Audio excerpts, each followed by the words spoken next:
इससे पहले कि मजीद बुरा आए।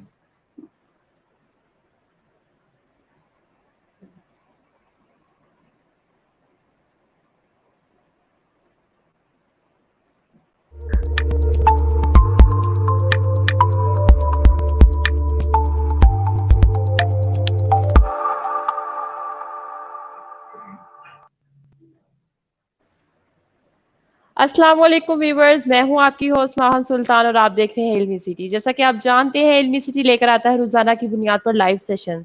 ये लाइव सेशंस आपकी हेल्थ से रिलेटेड भी होते हैं, आपकी एजुकेशन से रिलेटेड भी होते हैं, सम टाइम आपकी कैरियर से रिलेटेड होते हैं और सम टाइम आपकी पर्सनैलिटी बिल्डिंग से भी रिलेटेड होते हैं। आज भी हम एक ऐसा ही टॉपिक लेकर आए हैं जो कि आपकी हेल्थ के साथ साथ आपकी ब्यूटी से भी रिलेटेड है। आज हम बात करने जा रहे हैं आपके बालों के बारे में और इसमें हम बात करेंगे हेयर ट्रांसप्लांट के बारे में कि ये किस तरह आपकी सेहत के लिए ज़रूरी है और किस तरह आपकी खूबसूरती में चार चांद लगाती है।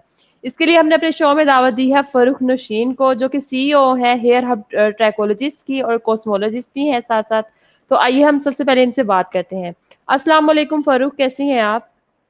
वालेकुम अस्सलाम। मैं बिल्कुल ठीक ठाक हूँ, अल्लाह का शुक्र है। आप सुनाएं माहम, आप खैरियत से हैं? अल्हम्दुलिल्लाह, मैं भी बिल्कुल ठीक हूँ।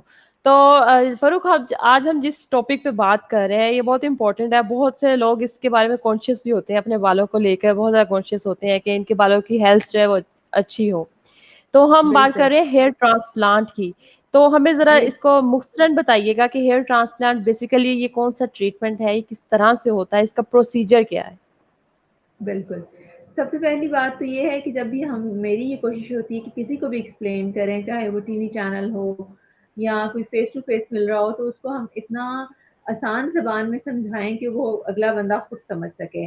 बजाए कि उसको अगर आप इतना टेक्निकली समझाएँ, तो वो उसको समझ ना पाए। तो इसमें कहना ये चाहिए, hair transplant basically male pattern baldness जो आ जाती है, जो जेनेटिक रीज़न पे आपको आती है, उसका एक ट्रीटमेंट है या उसका इलाज है।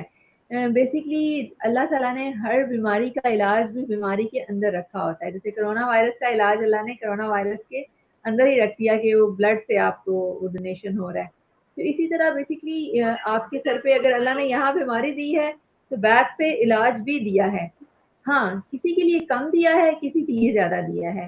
हेयर ट्रांसप्लांट में हम बेसिकली ये करते हैं कि आपके बैक एरिया जो डोनर एरिया है, उसको यूटिलाइज़ करते हैं।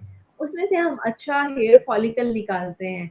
पहले जो ट्रेडिशनल मेथड था, उसमें एक पीस को कट करके स्टिचेस लगा दिए जाते थे, जिसको अमूमी तौर पे एफयूटी कहते थे। अब वो ना होने के बराबर है।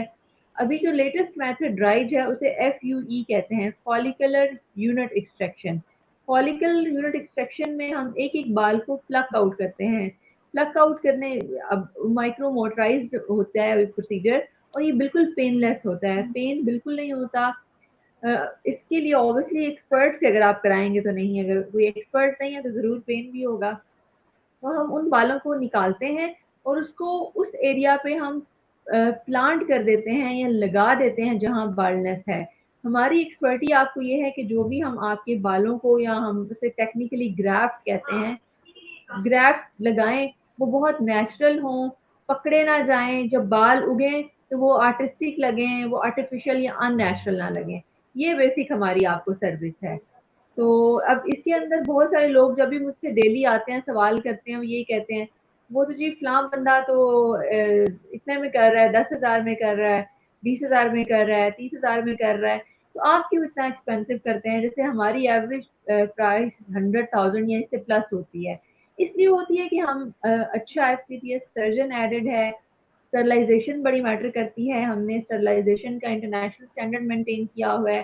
हेयर टेक, जो कि आपको कोई भी नहीं बताता हेयर ट्रांसप्लांट में, कि खुद से हेयर टेक भी पूरा हेयर ट्रांसप्लांट नहीं कर सकता और हेयर टेक के बगैर कोई डॉक्टर, कोई सर्जन, कोई इदारा हेयर ट्रांसप्लांट नहीं कर सकता। हेयर ट्रांसप्लांट बेसिकली एक टीम वर्क है। टीम ने मिलके हेयर ट्रांसप्लांट को लेके चलना है। जिस तरह एक टीम घर को बनाती है, इसी तरह हेयर ट्रांसप्लांट में मल्टीपल लोग इन्वॉल्व होते हैं। उनकी ऑनेस्टी, उनकी प्रोफेशनलिज्म बड़ा मैटर करता है। ठीक है? ये बेसिक चीज़ें हैं जो कि कहीं भी आप जाते हैं हेयर ट्रांसप्लांट में आपको समझनी चाहिए। जिसमें सबसे पहले तो ये है कि करने वाले लोग बहुत प्रोफेशनल हों, उनके रिज़ल्ट्स को आप चेक करें, आप सिर्फ़ उनकी आउटलुक पे मत जाएँ कि कोई बहुत ज़्यादा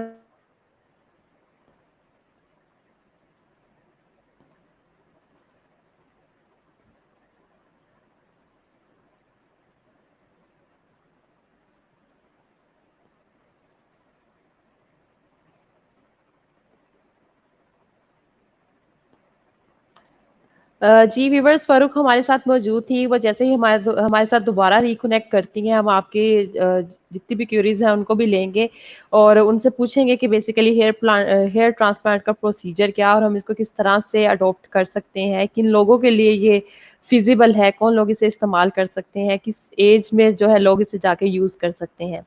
तब तक आप लोगों से सबसे रिक्वेस्ट करूँगी कि अगर आपको कोई भी क्वेश्चन है इससे रिलेटेड, हेयर ट्रांसप्लांट से रिलेटेड, तो आप अपने क्वेश्चंस कमेंट्स में लीव कर सकते हैं ताकि हम आपके क्वेश्चंस को भी आंसर करें और एंटरटेन करें और उनसे जो है आपके क्वेश्चंस के लिए भी आंसर ले सकें।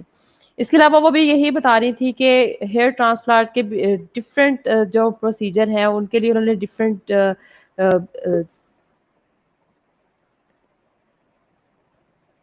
इंटरनेट इशू जी कर रहा है। जी जी जी तो मैं ये बताना चाह रही थी कि आप जब भी हेयर ट्रांसप्लांट के लिए सोचें, आपने ये देखना है कि आप जिनसे हेयर ट्रांसप्लांट कराना चाह रहे हैं, आप उनकी वेरिफिकेशन करें, उनके रिजल्ट्स देखें। आप ये देखें कि उनकी टीम कैसी है, हाइजीन स्टैंडर्ड कैसा है, क्वालिटी कैसे मेंटेन किया है, ये काम करने वाले लोग कहाँ से हैं, कहाँ से सीखा, कहाँ से किया, क्योंकि हेयर ट्रांसप्लांट की कोई प्रॉपर स्पेसिफिक तालीम अवेलेबल नहीं है। इसके लिए पीएमडेसी पाकिस्तान मेडिकल और डेंटल काउंसिल ने ये रखी है शर्त कि इसको एक अच्छा एफसीपीएस सर्जन जिसकी 4 ईयर की स्टडीज होती है एमबीबीएस के बाद वो कर सकता है। डर्माटोलॉजिस्ट इसको नहीं खुद से परफॉर्म कर सकते। एफसीपीएस सर्जन बेसिकली इसको हेड करता है, बाकी फिर इसमें टीम होती है जो उसके जेर निगरानी है, उसके अंडर काम करती है। तो एक ठीक है। टीम वर्क है। सबसे बड़ी जो बेसिक आपके लिए चीज है वो ऑनेस्टी है। जब भी पेशेंट हमारे पास आता है तो मैं उससे डील करती हूँ और मैं उसे बताती हूँ, मैं उसे क्लियर पिक्चर बताती हूँ कि हम उसके साथ कोई फ्रॉड कि वो जो चाह रहा है वो पॉसिबल नहीं है, तो हम उसे पहले बताएंगे। क्योंकि अमूमी तौर पे कुछ लोग ऐसे भी हैं मार्केट के अंदर, वो क्लाइंट की हाँ में हाँ मिलाते हैं। लोग वक्ती तौर पे तो बहुत खुश होते हैं, लेकिन बाद में वो डिससेटिस्फाई हो जाते हैं। ठीक है, तो फ़ारूक हम यहाँ आपको पे मेरी जिस तरह आवाज अभी आ रही आपने बात की, जी, जी, बिल्कुल मुझे आपकी आवाज़ आ रही है। यहाँ पे एक क्वेश्चन जो मेरे माइंड में है वो ये है कि जिस तरह अभी आपने बात की कि कुछ लोग इसे बहुत महँगा भी कर रहे हैं, कुछ जो है बहुत सस्ता कर रहे हैं। तो क्या डिफ़रेंस है उस सस्ते और महँगे में? एक तो क्वालिटी का ऑब्वियसली हम जब भी किसी भी सस्ते और महँगे की है। बात करते हैं तो क्वालिटी डिफ़रेंस आता है। तो हेयर ट्रांसप्लांट में क्या डिफ़रेंस आएगा? ये ट्रांसप्लांट में देखिए, जो कोई बहुत सस्ता कर रहा है तो उसकी मिसाल ऐसे ही है जैसे आप एक लेसर क्वालिटी चीज परचेज कर रहे हैं, तो आप उससे कैसे बिल्कुल। तवक्को करते हैं। हेयर ट्रांसप्लांट में अगर एक बात याद रखें, अगर एक दफा आप गलत हाथ में चले जाते हैं तो दोबारा ऑप्शन नहीं है कि आप अच्छे और महंगे के पास भी आएंगे तो वो आपको अच्छा करके दे सकता है। क्योंकि बैक पे आपका डोनर टिश्यू लिमिटेड होता है। अगर आपके बैक पे डोनर टिश्यू लिमिटेड है तो कोई भी आपको उतना अच्छा नहीं करके दे सकेगा अगर एक दफा वो डैमेज हो गया। सेकेंडली मैं ठीक है। एक चीज यूथ को गाइड करना चाहती हूँ। बहुत सारी जगहों पे विग का बड़ा कॉन्सेप्ट है, जिसे वो हेयर पीस या इस तरह के नए नए नाम दे के लोगों को बेसिकली वो सेल करते हैं। अब उसके अंदर क्या होता है कि जब आप इस तरह से विग लगाए रखते हैं तो जिस जिस एरिया पे विग चिपक जाती है वो सारा एरिया पे आपका अपना बाल डैमेज हो जाता है। जो मेल पैटर्न बाल्डनेस वाला जोन है वो मजीद बढ़ जाता है। और उसके साथ साथ आपका बैक एरिया जो डोनर एरिया है वो भी जाया हो जाता है, वो बिल्कुल वेस्ट हो जाता है, वो वहां का बाल बारीक हो जाता है। क्योंकि जो डोनर बैक एरिया आपका एग्जिस्ट कर रहा है उसके ऊपर जब आर्टिफिशियल विग यूं अटैच हो जाती है, उस अटैचमेंट की वजह से वो बड़ी आर्टिफिशियल लुक लगती है। तो विग की तरफ आप मत जाएं। आपको मिसालें दी जाएंगी, जी वो फलां एक्टर देखिए वो विग लगा के फिर रहा है, वो फलां एक्टर विग लगा के फिर रहा है। तो मैं उनको यही कहना चाहूंगी कि आप सलमान खान को देख लें, वो डॉन है बॉलीवुड का, लेकिन वो भी अल्टीमेटली विग को छोड़ के हेयर ट्रांसप्लांट की तरफ आया है।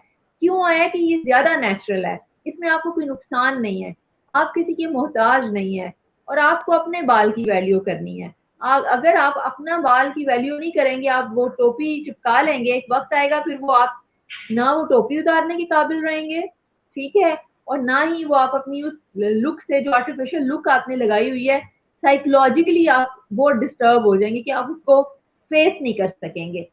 ठीक है, जैसे एग्जाम्पल है, आप स्कार्फ कर रही हैं, आपके लिए बड़ा मुश्किल है कि आप बाल खोल के किसी के सामने जाएं। मैं स्कार्फ नहीं लेती, मेरे लिए बड़ा मुश्किल है कि कोई मुझे कहे स्कार्फ लो और मैं आपको फेस करूं। ये एक साइकोलॉजिकल फैक्टर है। तो इसी तरह जब आप विग लगाएंगे, आप विग के बगैर उतार के किसी को फेस ही नहीं कर सकते हैं। तो हेयर ठीक है। ट्रांसप्लांट पेनलेस, रिजल्ट ओरिएंटेड है। अगर आप किसी भी ऐसे शख्स से करवाएंगे जो एक्सपर्ट है, तो आपकी जिंदगी में बेहतरी और खूबसूरती आएगी। किसी ऐसे शख्स से करवाएंगे जो खराब करेगा, तो आपकी जिंदगी में परेशानी आएगी और बदनुमाई आएगी। जी, तो फ़ारूक, हमें किस तरह से पता चलेगा, क्लाइंट को किस तरह से पता चलेगा कि हमने कहाँ से हेयर ट्रांसप्लांट करवाना है, कहाँ से वो उसको सैटिस्फैक्शन मिल सकती है कि और वो किस तरह से जानेगा कि ये वाली जगह बिल्कुल ठीक है, यहाँ पे हर चीज़ हाइजीन है, यहाँ पे जो स्पेशलिस्ट मौजूद है वो बिल्कुल ठीक है? इसकी मैं आपको एग्जांपल देती हूँ। अगर मैं यहाँ काम कर रही हूँ, तो मैं किसी और सयारे से नहीं आई, मैं पिछले 14 साल से काम कर रही हूँ। आप उनसे रेफरेंस तलब करें कि जिस तरह का मेरे रिजल्ट आप समझते हैं आ सकता है, उस तरह का हमें एक बंदा दिखा दें, एक क्लाइंट दिखा दें, आपको जानने वाला होता है। जैसे मैं काम कर रही हूँ, तो मेरे पास जितने मेरे क्लाइंट्स आते हैं वो रेफरल ही होते हैं, कि वो देख के आते हैं, उन्हें किसी न किसी ने भेजा हुआ होता है।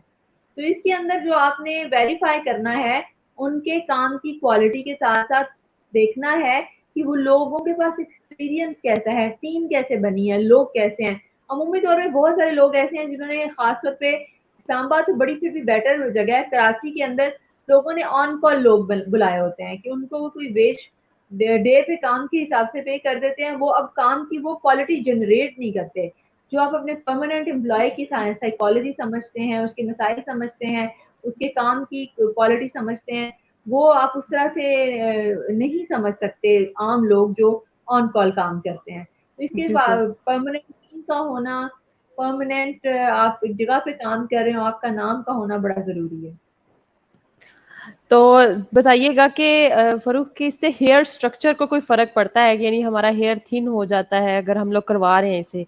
जिस तरह अगर आपने बात देखिए, की कि अगर हम बहुत सस्ता वाला करवा रहे हैं तो उससे तो ऑब्वियसली फ़र्क पड़ेगा। तो क्या जो हम अच्छी क्वालिटी का करवा रहे हैं तो उससे भी फ़र्क पड़ेगा? देखिए सस्ता वाला तो आपका बाल बहुत डैमेज करेगा, ठीक है, नंबर वन। नंबर दो, इसके अंदर होता ये है, प्रॉब्लम ये आती है कि आपकी बैक पे बाल होते हैं ना जेंट्स की, बड़े लिमिटेड होते हैं, बड़े कम होते हैं। आपका जो एक गंजपन का आपने पैटर्न और जोन देखा होगा, अक्सर लोगों का वो वाइट सा पोर्शन नजर आता है और पीछे बाल रह जाते हैं। वो जो रहने वाले बाल हैं वो आपके थर्ड या फोर्थ पार्ट होता है आपके बालों का, जिसके अंदर से फिर हमने थर्ड या फोर्थ पार्ट उठाना है, क्योंकि सारा नहीं लिया जा सकता। अगर सारा लेंगे तो वहां वो हील कैसे होगा, बेहतर कैसे होगा, इम्प्रूव कैसे होगा। तो उसके अंदर से हम मिनिमम पोर्शन लेते हैं। जब हम मिनिमम पोर्शन को वहां से लेंगे, निकालेंगे, लगाएंगे, एक प्रॉपर लेंथी काम है, 1 घंटे या 2 घंटे या 3 घंटे का नहीं है, ठीक है। उसको जब हम निकालते लगाएंगे तो उसको डैमेज नहीं होना चाहिए बाल को। हेयर स्ट्रक्चर पे फर्क नहीं आता, सिरे से हेयर या हेयर फॉलिकल ही खत्म हो जाता है, जो आपका सवाल है। ठीक है। तो अगर हम लोग बात करें कि इसको किस एज के जो लोग हैं वो करवा सकते हैं, किस एज में हम कहते हैं कि हेयर ट्रांसप्लांट इसके बाद हम लोग करवा सकते हैं? देखिए, एज का जो अमूमी तौर पे बाल्डनेस का जो गंजेपन का ताल्लुक है वो आपकी जेनेटिक्स से है। कुछ लोगों को genetically hair transplant sorry hair loss आना स्टार्ट होता है एट द एज ऑफ 20। अगर किसी को इनिशियली हेयर लॉस स्टार्ट हो गया तो ये डिसीजन नहीं होता कि जी चलो अभी कर दो। इसका डिसीजन बाल गंजपन की साथ बेसिकली आप ये कहें कि शाख हैं कि 1 2 3 स्टेजेस हैं, सॉरी स्टेजेस हैं, उसके अकॉर्डिंगली होता है।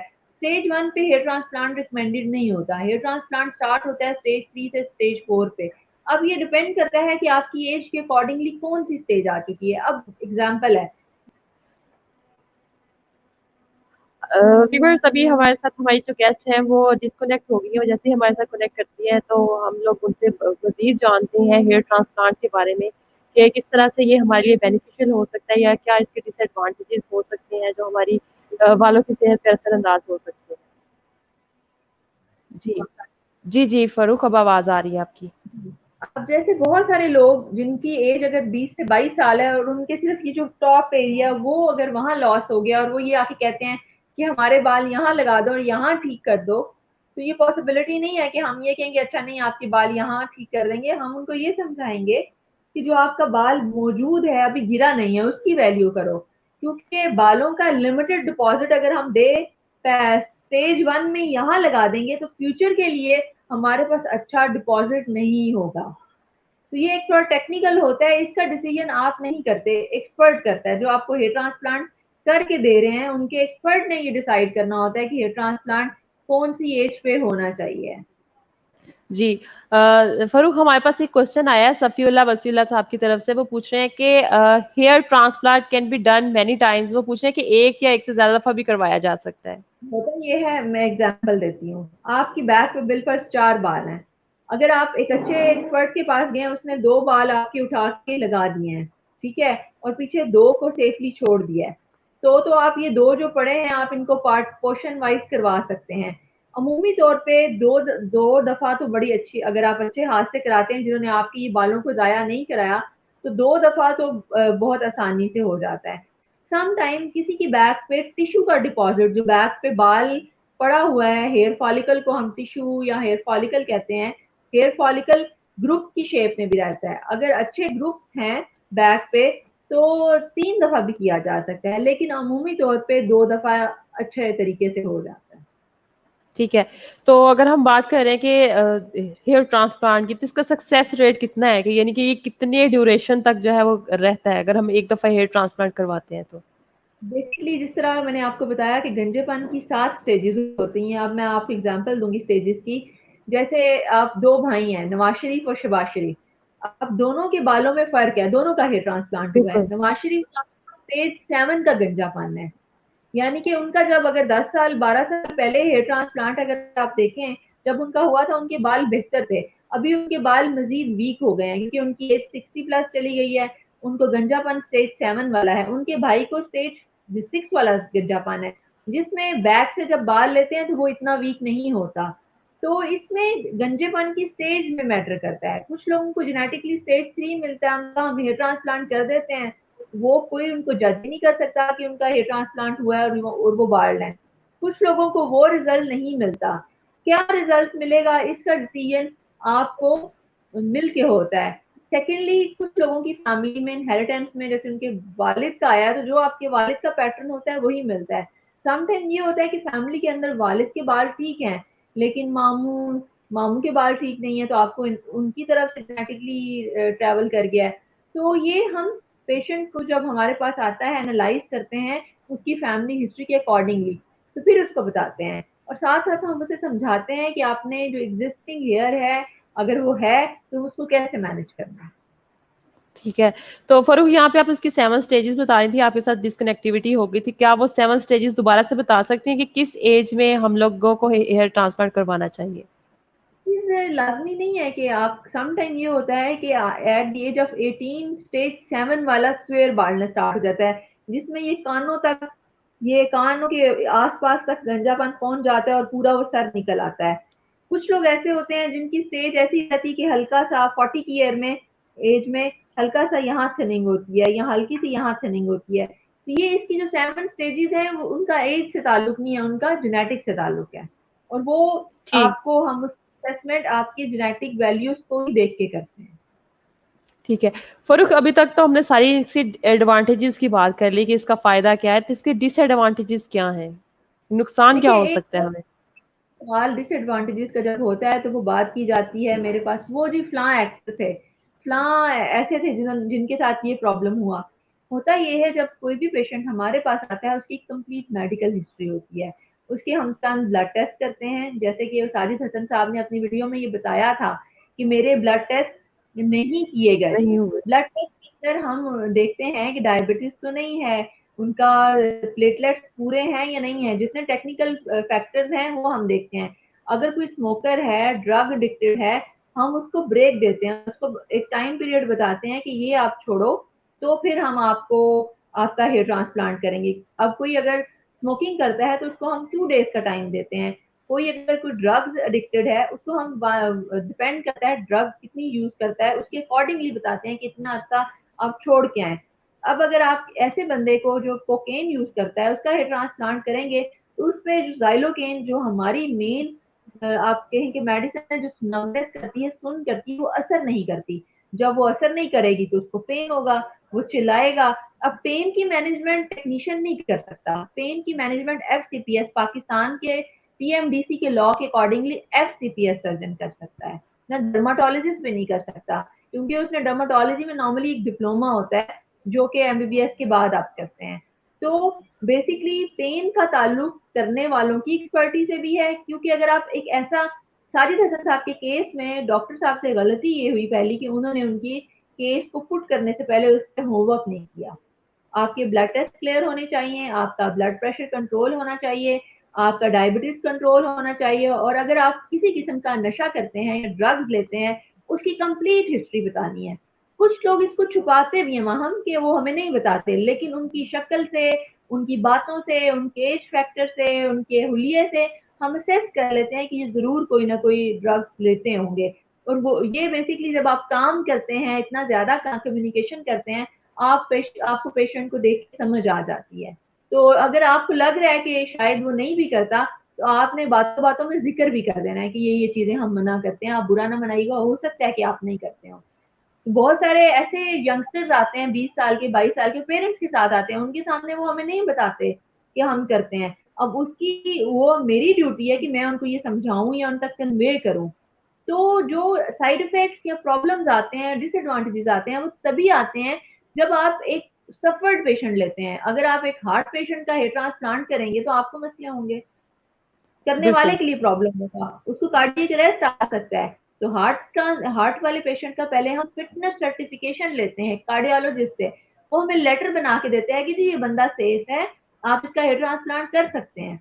अदरवाइज अगर आप उसका हेयर ट्रांसप्लांट करते हैं तो आपके लिए परेशानी का बाइस बनेगा। तो ये सारे पॉइंट्स हैं। बाकी अगर आप एक क्लियर क्लीन पेशेंट को लेते हैं, अभी मेरे पास राइट नाउ मेरा आज के डे का प्रोसीजर वाइंड अप हो रहा है, एंड हो रहा है, मैं आप चाहें तो मैं आपको पेशेंट से मिलवा भी सकती हूँ, ही इज ऑल राइट, वो भी अपने घर ड्राइव करके जाएगा। तो अगर आप एक क्लीन क्लियर पेशेंट को लेते हैं तो उसका किसी किस्म का कोई प्रॉब्लम नहीं है। प्रॉब्लम ये तब आता है।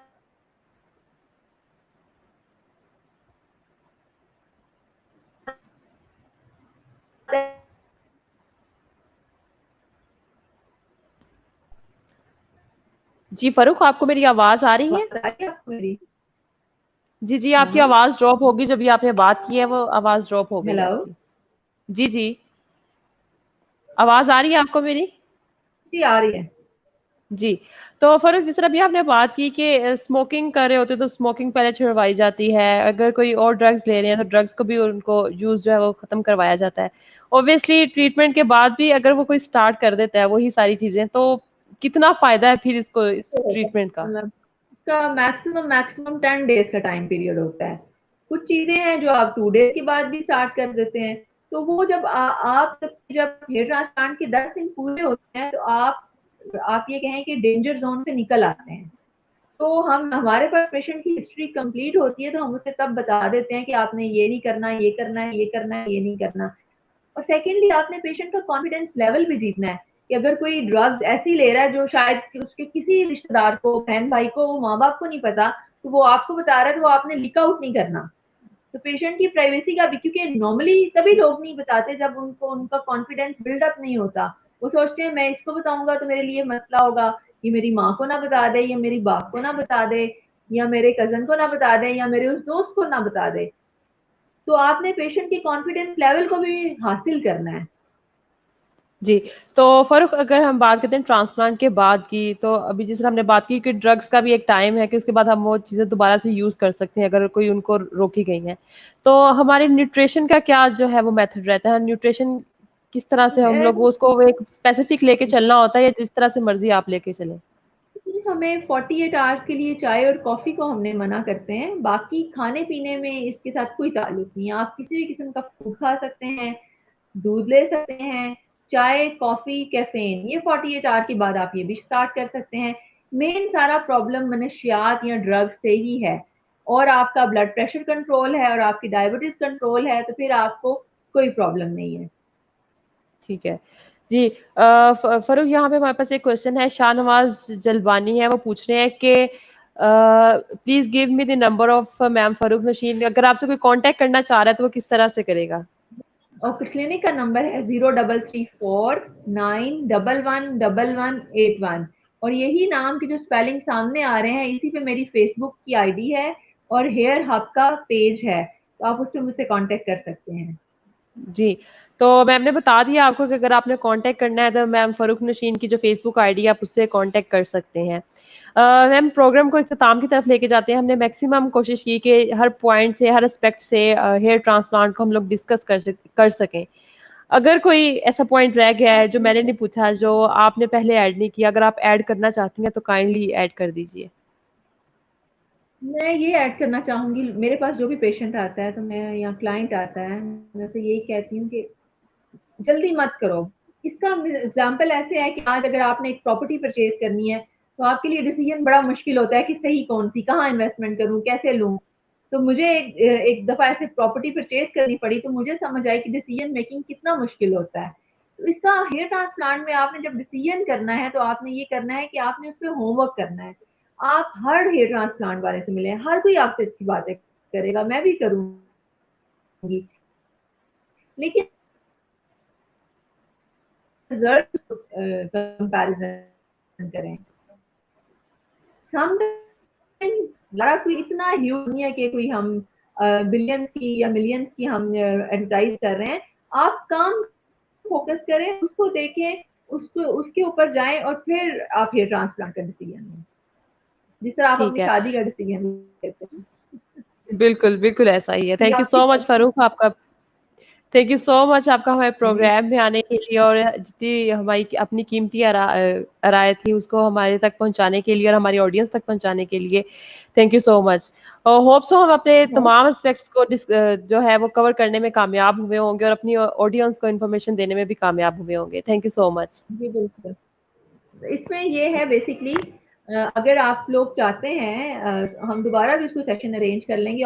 ऑब्वियसली लोग आपको मैसेज करें जो सवाल आते हैं, तो बाकी डायरेक्टली आप मेरी आईडी स्पेलिंग बिल्कुल यही लिखेंगे तो आपको मेरी आईडी मिल जाएगी फेसबुक के ऊपर, आप मुझसे रब्ता कर सकते हैं। Thank you so much, thank you so much ma'am. साथ ही साथ मैं अपने व्यूवर से भी जानना चाहूंगी, इंशाल्लाह उनके साथ दोबारा मुलाकात होगी इल्मी सिटी के प्लेटफॉर्म से किसी और अच्छे गेस्ट के साथ और किसी और अच्छे टॉपिक के साथ, ताकि हम आपको एजुकेट कर सकें, मोटिवेट कर सकें और आपकी जिंदगी को बेहतर बना सकें। तब तक के लिए मुझे इजाजत दीजिएगा। अल्लाह हाफिज। अल्लाह हाफिज।